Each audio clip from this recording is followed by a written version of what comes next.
बिस्मिल्लाहिर्रहमानिर्रहीम। अस्सलाम वालेकुम।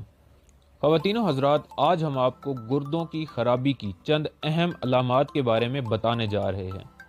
अगर खुदा न खास्ता इनमें से कोई भी अलामत आपको ज़ाहिर होती है तो आपको चाहिए कि आप फ़ौरन अपने डॉक्टर से रुजू करें ताकि आपके गुर्दों को ख़राब होने से रोका जा सके।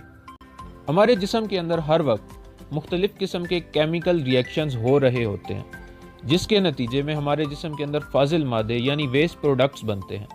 हमारे गुर्दों का काम इन फासिद मादों को जिस्म से खारिज करना होता है, लेकिन अगर गुर्दे ख़राब होना शुरू हो जाएं तो इसकी वजह से जिस्म में मुख्तलिफ अलामात ज़ाहिर होना शुरू हो जाती हैं। मसलन आँखों के गिर्द और जिस्म के मुख्तलिफ हिस्सों पर सूजन का हो जाना। हमारे गुर्दों का एक अहम काम पेशाब बनाना है, लेकिन इनकी खराबी की वजह से जिस्म के अंदर पानी ज़्यादा मिकदार में इकट्ठा हो जाता है, जिसकी वजह से आँखों के गिर्द और जिस्म के मुख्तलिफ हिस्सों